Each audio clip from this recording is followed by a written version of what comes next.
suis très heureux d'être avec vous. J'ai beaucoup entendu parler de votre église par des amis qui la fréquentent et par un petit peu via les réseaux sociaux interposés avec Alexandre. Et je suis très heureux de pouvoir vous voir un petit peu en vrai ce matin. Je m'appelle Jérémy, je suis marié, j'ai 3 enfants. Je suis pasteur à Trévoux. C'est une implantation d'église qui a maintenant 7 ans.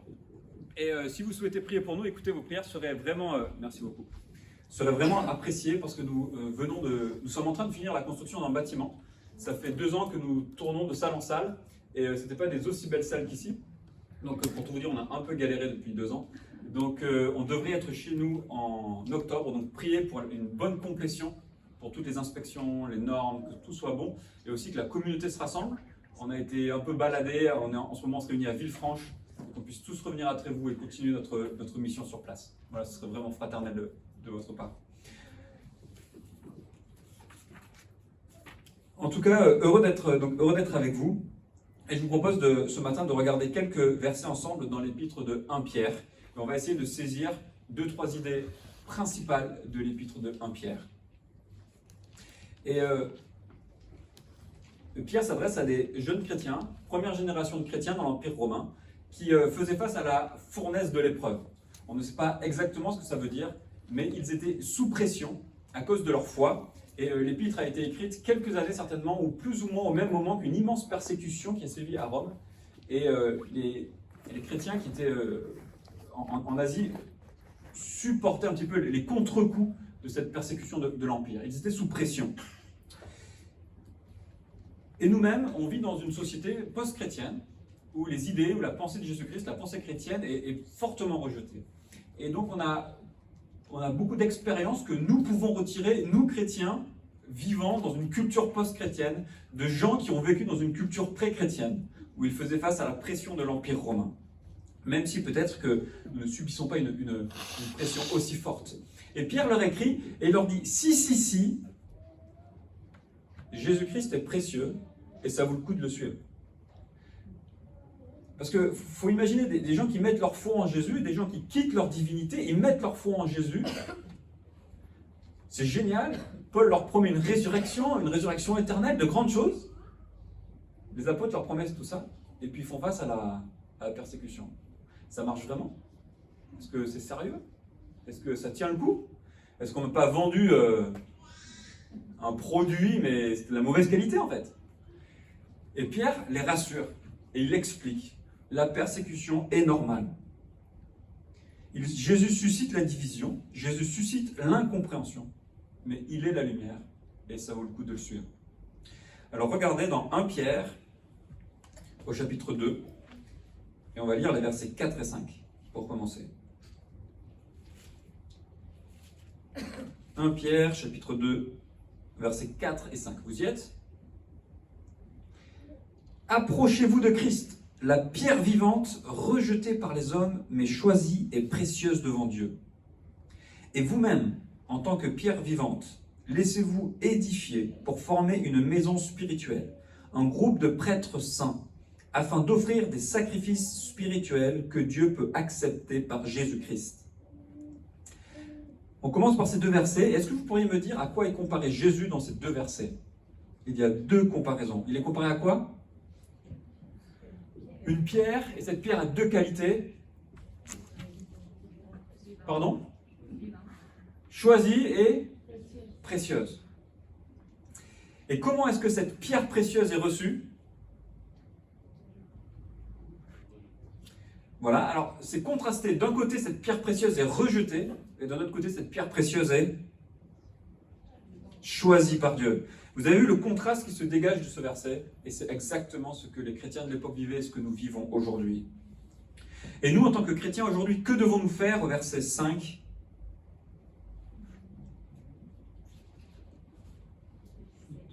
Nous devons faire 2 choses. Pardon, madame? Édifier, donc c'est construire. L'édification, c'est un synonyme de construire, avec le béton, les parpaings, on se fait construire. Et quoi d'autre? S'offrir comme des sacrifices spirituels. Et là, il y a 2 grandes idées de la lettre de Pierre. Et la première idée, c'est que Jésus est la pierre précieuse de Dieu, mais qui est rejetée par les hommes.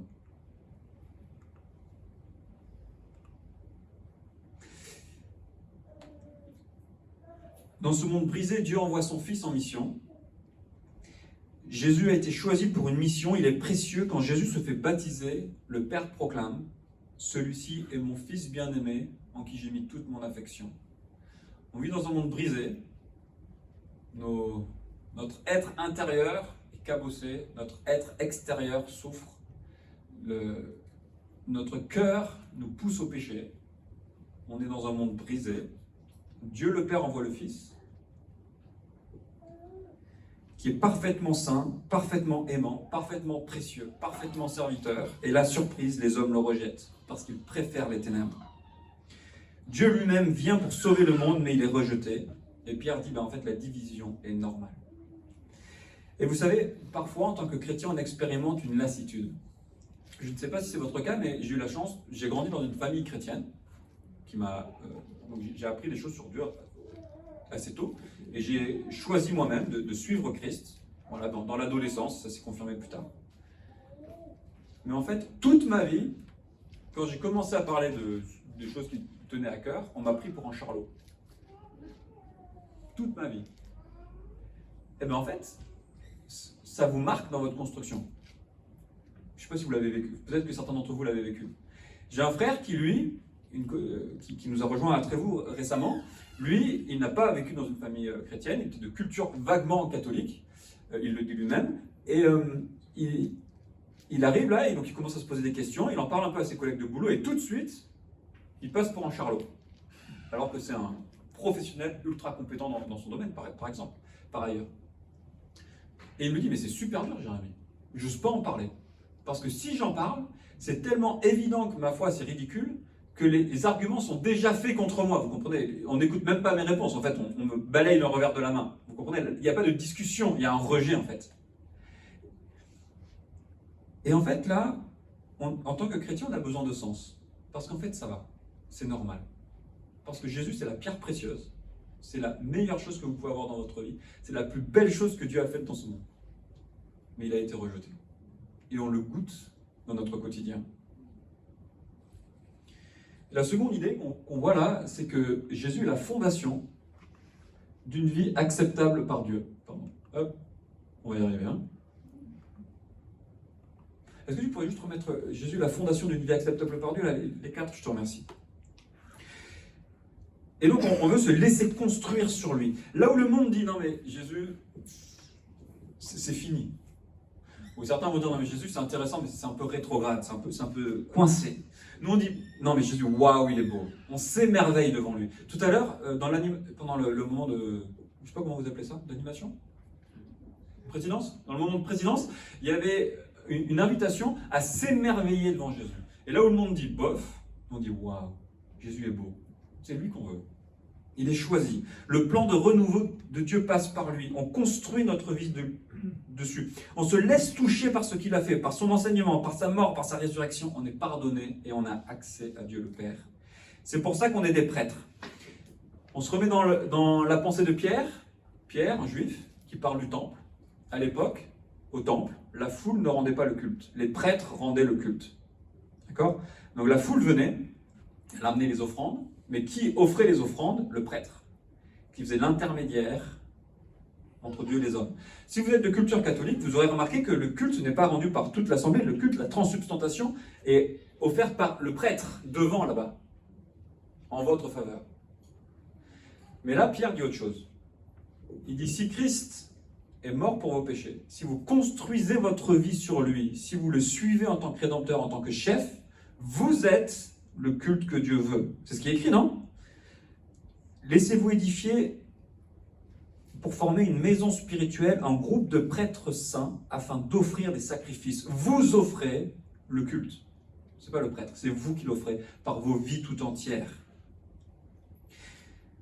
Il n'y a plus de différence entre sacré et profane. Il n'y a plus de distinction entre venir à l'église et notre vie de tous les jours. Il y a une seule vie qui est offerte comme un sacrifice vivant. C'est absolument révolutionnaire. Quand on réalise que Jésus a été généreux envers nous et qu'on devient généreux à notre tour, c'est acceptable à Dieu. On construit notre vie sur Jésus, on offre un culte à Dieu. Quand on se rend compte que Vous savez, si on regarde un peu nos cœurs, c'est souvent pas très joli. Quand on se rend compte que Jésus nous a aimés, nous a fait grâce, et qu'à notre tour, quand on subit la petite offense, la petite frustration dans l'église, au boulot, et qu'on dit non mais on va passer par-dessus, parce qu'on comprend que Jésus est passé par-dessus nos péchés, eh bien on construit notre vie sur Dieu. Et ça, c'est un culte que Dieu aime. Quand on réalise qu'on a le cœur dur, mais que Dieu a été plein d'affection pour nous, et qu'on veut faire preuve d'affection pour notre entourage, pour nos épouses, pour nos enfants, on construit notre vie sur Dieu, sur Jésus, pardon. Et quand on lui offre notre louange, parce qu'il le mérite, c'est un culte que Dieu aime. Donc il n'y a plus de distinction. Notre vie entière est une offrande à Dieu. Jésus est l'envoyé de Dieu, mais il est rejeté. Et deuxièmement, on construit notre vie sur lui. Et c'est ce que Dieu aime. C'est le culte que Dieu veut. Et la grande question de l'épître, vous avez vu l'image, c'est comment est-ce qu'on peut vivre ce culte que Dieu aime dans une société qui rejette Jésus-Christ. C'est un tableau qui représente la persécution de Néron à Rome. Vous avez Néron en haut, vous avez ces sbires qu'il a envoyés certainement pour mettre le feu à Rome. Et vous voyez les chrétiens qui ont été injustement accusés et qui sont morts, persécutés sous les coups de Néron, avec les soldats qui ont semé la terreur. Et donc Pierre dit, voilà comment vous devez vivre votre foi chrétienne, comment vous devez rendre un culte à Dieu par toute votre vie, dans une société qui la rejette. Et donc, nous aujourd'hui, comment nous devons faire? Parce que nous aussi, on est concernés. Nous aussi, on subit des calomnies. Par exemple, vous avez dû entendre les critiques des ministres qui visaient les évangéliques, avec Gérald Darmanin qui a dit que nous étions une menace, un problème très important. Alors, je ne sais pas si vous avez l'impression d'être un problème très important ce matin. Peut-être on pourrait aller lancer quelques pavés pour être plus important.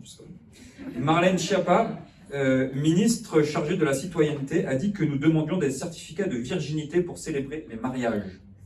Alors j'ai passé ma vie dans le milieu évangélique. Je sais qu'on fait des trucs vraiment bizarres parfois, mais alors ça, je vous promets. Je vous promets que j'ai jamais vu. Et j'ai célébré des mariages moi-même, j'ai jamais vu. Ce sont des mensonges. D'accord ? Le principe de la calomnie, c'est de dire un mensonge pour susciter un a priori négatif sur quelqu'un. Au niveau culturel, c'est aussi difficile. Regardez ce que dit Tim Keller, j'aime beaucoup. Je vais essayer d'une traduction approximative. Il dit, dans l'Empire romain, critiquer les chrétiens, et l'Empire romain disait, vous les chrétiens, vous êtes trop exclusifs. Vous menacez l'ordre de la société car vous n'honorez pas toutes les divinités. D'accord ? Parce que les chrétiens étaient considérés comme des athées, c'est assez rigolo d'ailleurs, parce que les chrétiens n'adoraient pas tout le panthéon romain, ils n'adoraient que Christ qui s'était fait homme, et donc ils étaient traités d'athées et de cannibales, parce qu'ils mangeaient son sang, et le corps de Christ. D'accord ? Il y avait une calomnie qui courait sur eux. Et on continue. Modern West, l'Occident moderne. Vous les chrétiens, vous êtes trop exclusifs, vous menacez l'ordre de la société, car vous n'honorez pas toutes les identités.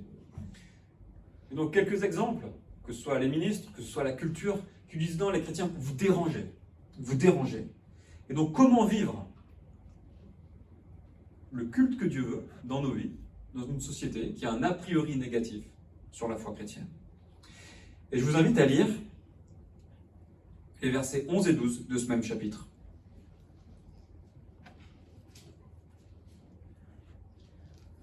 Bien-aimés, je vous encourage, en tant que résidents temporaires et étrangers sur la terre, à vous abstenir des désirs de votre nature propre qui font la guerre à l'âme. Ayez une bonne conduite au milieu des non-croyants, afin que là même où ils vous calomnient, comme si vous faisiez le mal, ils remarquent votre belle manière d'agir et rendent gloire à Dieu le jour où il interviendra. Donc il y a deux idées. Première idée au verset 11. Surprise, non seulement la lutte est à l'extérieur, et la lutte est aussi à l'intérieur. Lutter contre les désirs de notre nature propre qui font la guerre à l'âme. Et un deuxième argument au verset 12.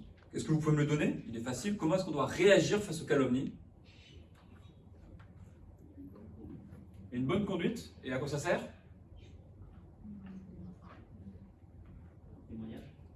Témoignage, ouais. Contredire la calomnie par une vie qui est exemplaire.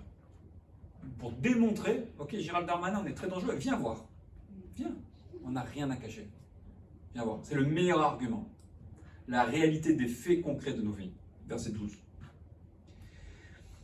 Et donc on est persécuté, mais la lutte est aussi à l'intérieur. Premier verset 11, nous devons vivre une vie acceptable dans l'opposition intérieure. J'ai un frère qui m'a beaucoup touché. Il est arrivé dans l'église il y a quelques années. On a commencé à travailler ensemble. Et petit à petit, il s'est rendu compte, et je me permets d'en parler parce qu'il a témoigné de vive voix dans notre église quand j'ai prêché ce message à Trévoux. Et il me disait, tu vois, Jérémy, avant, j'étais dans une autre église, et tu vois, j'étais un bon petit chrétien. Je faisais des animations, je jouais de la musique, et par contre, j'avais une addiction aux écrans, et j'avais une forte tendance à la procrastination, et ça mettait vraiment ma femme en difficulté. Mais ma vie allait bien, c'était facile. Et puis quand j'ai commencé à m'attaquer à mon problème de procrastination, de dépendance aux écrans, et de vouloir mieux servir ma femme, ma vie est devenue d'un coup beaucoup plus difficile. Parce que j'ai dû lutter férocement. Et on luttait ensemble. Et il a fait d'immenses progrès. Et il a dit, tu vois Jérémy, j'ai appris un truc. Avant je pensais que la vie chrétienne, ça devait être épanouissant, facile. Et maintenant je me rends compte que la vie chrétienne et les progrès viennent particulièrement dans la difficulté, quand on lutte contre, verset 11, notre nature propre qui fait la guerre à l'âme. Ça m'a beaucoup touché, parce que je crois qu'il a fait un pas immense là, dans sa maturité chrétienne. On a une lutte qui est intérieure aussi, et qui est terrible, qu'on doit mener. Et sinon, on va tomber. La persécution, c'est pas le pire. Le pire, c'est à l'intérieur. Et on doit y faire face. Et Pierre nous donne 2 pistes pour s'en sortir. Il dit que nous sommes des résidents temporaires. Nous devons nous souvenir que nos maisons, nos voitures, nos accomplissements, nos carrières, tout cela va disparaître. Ce qui va rester, ce sont les sacrifices spirituels qui seront célébrés un jour, quand on partagera le triomphe de Christ au ciel. Et un deuxième argument, c'est que nous sommes étrangers. Vous savez, on ne veut plus vivre dans les disputes, les polémiques, l'immoralité, la jalousie. On ne veut plus vivre dans l'envie, on ne veut plus de ça. On veut dire on est étranger. On n'est plus dans ce système. On est étranger. Pour vivre pour Christ.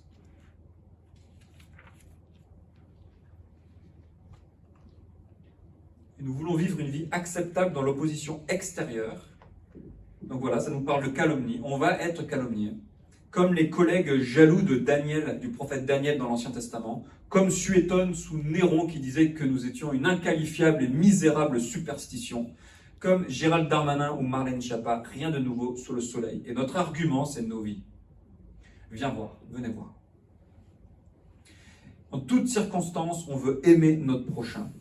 Et en fait, Pierre va développer cet argument dans toute l'épître de 1 Pierre, vous pouvez la relire si vous le souhaitez, et il va dire, on va aimer quelles que soient les circonstances. On va aimer et on va être saint et droit et juste, quelles que soient nos circonstances. Martin Luther King, qui était loin d'être parfait, mais il a dit, vous viendrez brûler nos maisons et on vous aimera encore. Quoi que vous fassiez, on restera droit et juste. Et la force du chrétien, c'est d'agir bien, quelles que soient les circonstances. D'agir avec justice et droiture, quelles que soient les circonstances. On marche dans les traces de Jésus-Christ, qui s'est bien comporté dans toutes les pires circonstances qu'il a vécues. Et un jour, nous allons être doublement victorieux. Nous allons être victorieux pour notre âme. Nous allons être victorieux parce que l'évangile que nous prêchons va être, on va le maintenir. Et nous allons être doublement victorieux parce que peut-être nous allons gagner des âmes. Regardez la fin du verset 12. Que là où les gens nous calomnient, remarquent notre belle manière d'agir et rendent gloire à Dieu le jour où il interviendra. Cette expression de double victoire ne vient pas de moi, elle vient de Martin Luther King, et il disait « Nous allons être doublement victorieux ». Parce que non seulement on va gagner nos droits, et en plus, on va vous gagner vous, pour que vous changiez d'attitude. Et c'est le même principe là. Je trouve que c'est très bien expliqué. Non seulement on veut gagner notre évangile, et en plus, on veut gagner les âmes des personnes qui nous calomniaient. Que retenir de ce texte? Nous voulons vivre une vie sainte dans l'opposition. C'est un combat intérieur et extérieur. Désolé, c'est pas une bonne pub, c'est pas très vendeur aujourd'hui. Vous savez, on présente plus la foi, les choses spirituelles comme quelqu'un assis en tailleur, position du lotus. Vous voyez, parfois, quand je me présente, bonjour, je suis pasteur, ah ouais, ça doit être super épanouissant, super zen. Les gens, ils ne doivent pas me connaître en une microseconde, quoi. Les gens qui me connaissent ici connaissent un peu mon caractère. Viens vivre un conseil d'administration avec moi, tu vas voir la zénitude de la vie par la foi, tu vois. Et c'est pas ça. Et le témoignage du frère que je vous ai cité est tellement vrai. C'est une lutte face aux calomnies, une lutte intérieure, mais Jésus-Christ est beau et ça vaut le coup de le suivre. Il n'y a rien de plus beau. Et on veut marcher à sa suite. Alors je ne sais pas quelle est votre situation. Est-ce que vous êtes célibataire, famille, vivant en famille, conjoint chrétien, conjoint non chrétien? Peut-être que d'ailleurs vous n'êtes pas d'accord avec ce qui a été dit ce matin, eh bien il n'y a pas de problème. On vous aime quand même. Vous êtes quand même le bienvenu. Peut-être que vous êtes comme le frère dont je vous ai parlé, qui n'ose pas parler de sa foi encore à son boulot, parce que dès qu'il en parle, c'est levé de baïonnette et il se fait tirer dessus. Peut-être que j'ai entendu une histoire très touchante récemment où une sœur dans ma famille, elle ne comprenait pas pourquoi la relation était brisée avec sa mère. Et toute sa vie, depuis ses 20-25 ans, elle a essayé de rétablir une relation sympathique avec sa mère, elle n'a jamais réussi. Et suite au décès de sa mère, elle a parlé avec son frère. Et son frère, et elle dit, tu vois, je suis triste, parce que, et son frère est ultimement froid, vraiment froid, pas très sympa. Et elle dit à son frère, je suis triste de ne jamais avoir pu rétablir une relation de confiance avec ma mère. Et son frère il fait, mais tu sais pourquoi? Je sais pourquoi. J'ai jamais pu mettre des mots dessus. 40 ans de vie où j'ai pas pu mettre des mots dessus. Ben, c'est parce que tu t'es tourné vers Jésus-Christ et tu es allé chez les évangéliques. Et dans une famille où tout se fait bien, famille alsacienne, où on suit la norme, ça ne se fait pas.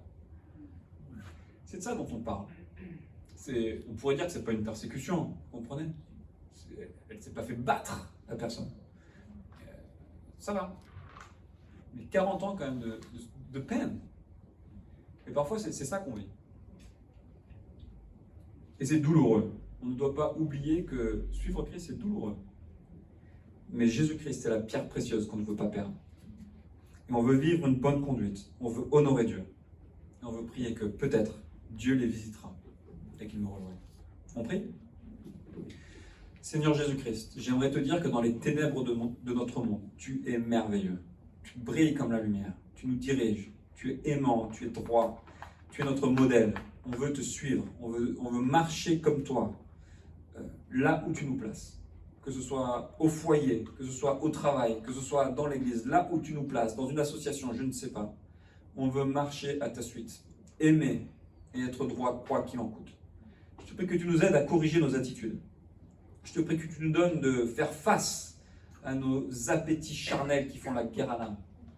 Que nous puissions les laisser derrière nous, avec l'aide des frères et sœurs. Je te prie que tu nous aides à répondre avec amour, là où on fait face aux critiques. Et qu'on soit sûr de ton amour envers nous.